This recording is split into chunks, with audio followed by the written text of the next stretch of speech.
আসসালামু আলাইকুম ওয়া রাহমাতুল্লাহি ওয়া বারাকাতুহু। আপুরা, আমি আপনাদের এখন দেখাবো রাবারের হিসাব, কতটুকু কোমরের জন্য ঠিক কতটুকু আমাদের রাবারের প্রয়োজন হয় এবং রাবার সম্পর্কেও কিছু ধারণা দিয়ে দিব।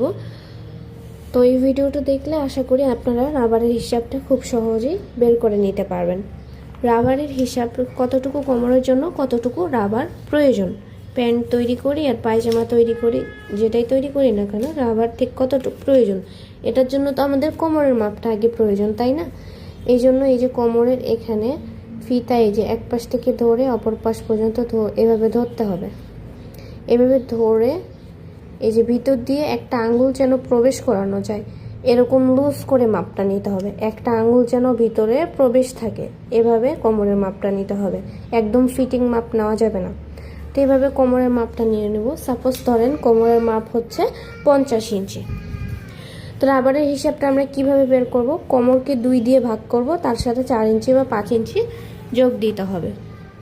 তো এইখানে হচ্ছে ধরি আমাদের কোমরের মাপ ধরেন 50 আছে। তো ধরি কোমর হচ্ছে 50 ইঞ্চি। এখন এই 50 ইঞ্চি কোমরের জন্য আমরা রাবার কতটুকু নেব এটা আমরা বের করব। তাহলে কোমরের মাপকে 2 দিয়ে ভাগ করতে হবে। তাহলে সেম আমাদেরও 50কে 2 দিয়ে ভাগ করতে হবে। তাহলে 50কে 2 দিয়ে ভাগ করলে আমরা 50-এর অর্ধেক হচ্ছে 25, তাই না? 2 দিয়ে ভাগ করে তার সাথে 4 ইঞ্চি বা 5 ইঞ্চি যোগ করতে হবে।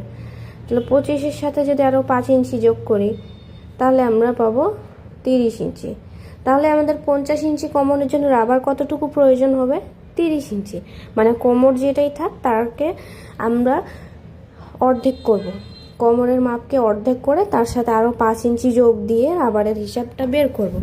এখন এখানে একটা বিষয় আছে, অনেক রাবার দেখবেন এই যে টানলে খুব সহজভাবে এই যে লুজ হয়ে যাচ্ছে, তাই না?